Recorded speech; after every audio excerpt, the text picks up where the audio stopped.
Okay, I am outside of Burger King in Fort Wayne, Indiana on Lafayette. Well, not on Lafayette. What is the street? Well, uh, goodness gracious, how did I forget the street? I think it's Washington. Let me say Washington because it's next to Bar Street. It's in between Bar and Lafayette. Okay. Um, yeah. So I'm sitting here and I'm waiting on the guy from the Misfits. Just to interview him and just find out what interests him into becoming a spokesperson and to speak with the homeless and to feed the homeless and just get some information about him. That's about it. And I got bored, so I said, okay, Bo, let's make this video. Oh, okay. So, please don't talk about my hair on the side. You probably are, because you know they did it to Gabby. Yeah, they did it to Gabby. But anyhow, I just wanted to write down or to make note of 10 things that you should not do when dealing with the homeless population. Number one, I think that is the best thing. Number one is don't bring cash. Well, not don't bring cash. Don't show them that you have cash, and that is really a easy one, but it's very very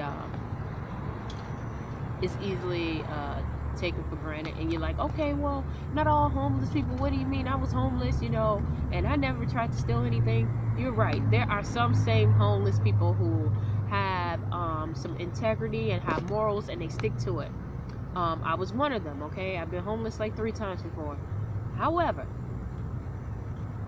90% of the population, I want to say 90, if given the opportunity, will take your money, okay? They will take your money. They will take anything and everything from you, okay? Now, if caught, 70%, or after a while, they think they're gonna, conscience get to them, 70% are gonna give them back to you. It's about that 20, 30, 10%, it's gonna be like ruthless, and you don't want to see that because they don't want to be. They're kind of some of them are narcissists, and when you deal with the homeless population and narcissists, it's like double the trouble because they're broke. Most narcissists usually well, it's a different range of narcissists, but I'll talk about that later. But most of the narcissists are by then will keep a job. Not only keep a job, but keep a roof over their head, and a nice roof at that. Okay, a nice one. Yeah, but that's the number one thing. Number two is to dress down. I learned that from myself, and there are a lot of women that are, that volunteer with me or work with me in the homeless sector, in the case manager sector. Excuse me, it's my allergies. That can wear very, fashionable clothing. Okay.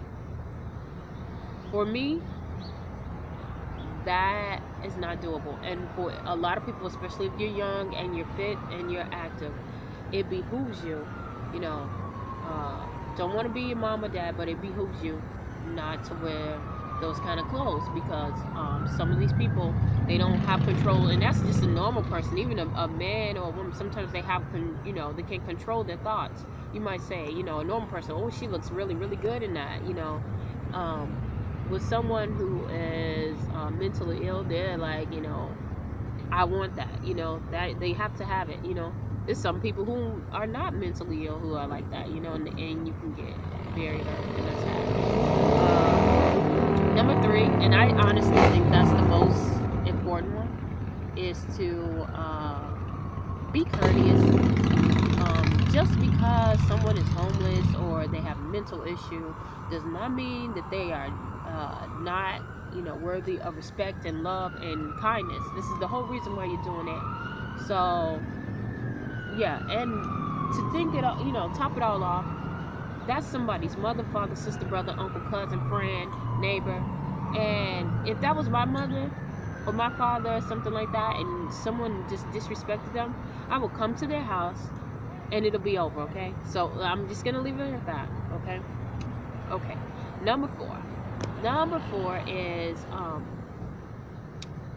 take some time for yourself. Self-care is very necessary because you are uplifting the people, and you want to have that good heart and that good spirit to carry along. It's a lot of people who, the world is very sad. We know that. We live in a sad world. Even though I used to, I'm no longer young, and I no longer believe that, the world is always happy and there are just a few sad. I understand that tragedies come and go, and it's a balance. So you are in a area or a sector where there's a lot of negativity, or the negativity is focused on. So you have to be bringing that positive energy, and you can't do that without taking care of yourself first. I've seen a lot of people who get drained out because they're just using their own energy and not, praying and meditating and getting themselves right with God and letting God handle all situations, because we're only vessels. So that's about it. Number five, with gym shoes. They're a little bit comfortable. They usually don't hurt your feet, unless you're like me and you have to get some insoles, because I'm used to wearing heels. Number six, don't wear heels. You might have to run, you might have to squat, so don't wear. Number seven, don't wear a skirt unless you are the missionaries of charity and you got a skirt all the way down to your bottom. Do not wear a skirt, okay? It is so not necessary. If that's your religious belief, then okay, but make sure that it is appropriate. Like I said, you don't want to turn anyone's eye towards you and not focus on the goal, which is to help the client or the person get the best services. Let's see, number seven,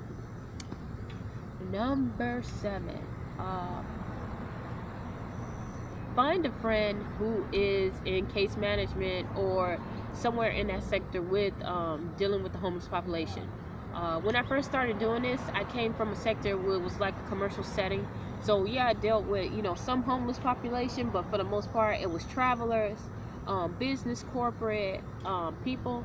And once you turn to that sector, some of those people can talk to you. You'll be surprised, some of those corporate people that know what's going on. But if you're in the middle, just the average everyday person, they're not going to be able to relate to you on certain topics and things that you need to express, and that's part of self-care. So I guess you could put that to self-care. But also you learn a lot from them, not only about the job and their experience, but you learn how to overcome situations, and you learn more outlets and things like that.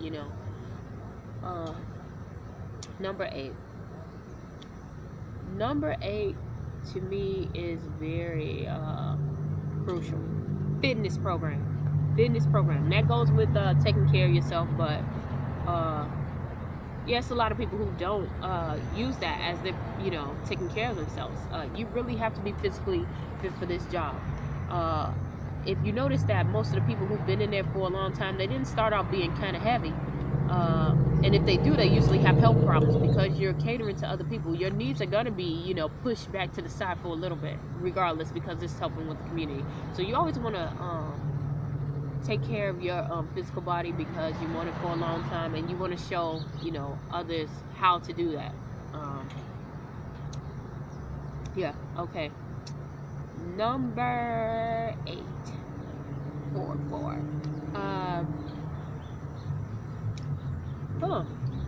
I think I ran out of everything, huh? Keep a journal. Yeah, keep a journal. Things repeat, and you'll be surprised. I always keep a journal anyway, because my grandmother had us keep a journal anyway when we was younger, just for ourselves and to get our thoughts out and stuff like that. Maybe you don't want to talk about it, but yeah, a journal can show you some patterns that are repeating in your life that you might need to address. And I learned that personally for myself. I am a self-sabotager. Anytime some progress go, and I think I'll let some progress go, but when it comes really, really deep, I stop. So it's something that when writing in a journal, I can see Number nine is I think it's necessary. Even it goes with like partners, friends, but I think it's on a deeper level. Get a therapist. Get a therapist, okay? And you don't have to literally get a legal like therapist that's at a, counselor, practitioner, counselor. Go to your pastor. That is actually your counselor. God is your counselor too. But he does say express it among your brethren. So you want to have some kind of, you know, uh, counselor or someone who can help you personally, not only personally but other ways. But having a professional therapist, they can also help you with dealing with the public, because you do that, they do that as well, and as well as the your clergy, they do deal with it. Sometimes you, depending on the individual, they will be very experienced in it, okay, very much, okay. Yeah.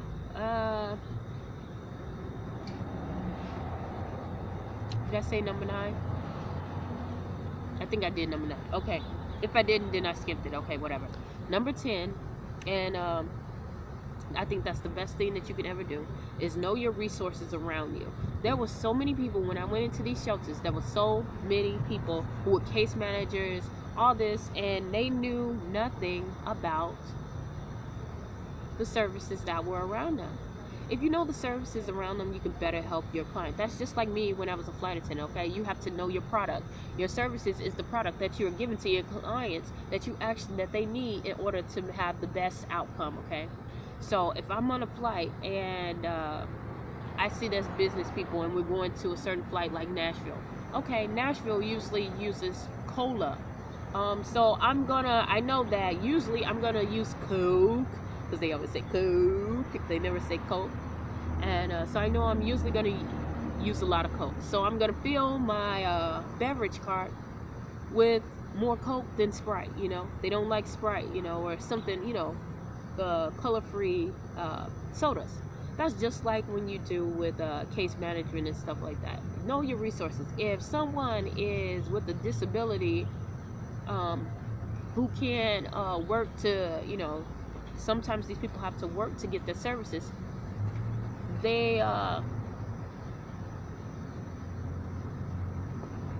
can't, do it. Why would you send someone in a wheelchair to go to township or something to go work 20 hours and scrub toilets or clean when you know they can't do it? When it's another resource that's out there just for people who have handicaps and disabilities.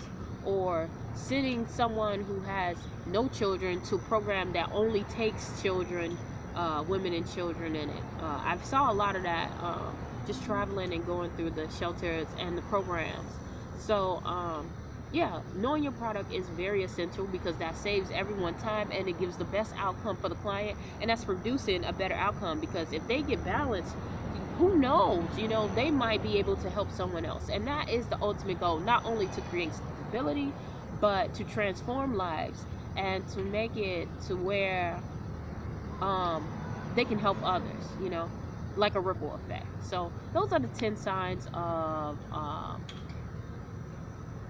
the 10 things that you should know with dealing with the homeless shelter. I hope you enjoy it and take something from it. And other than my crazy looking hair, but it's okay. It's okay. My forehead with the whole little scar from the car accident, but it's almost gone. See, it's still dark though. It's dark like midnight. Yeah, and then my teeth, they kind of shifted, so it's like, yeah. But anyhow, there it goes. Talk to you later.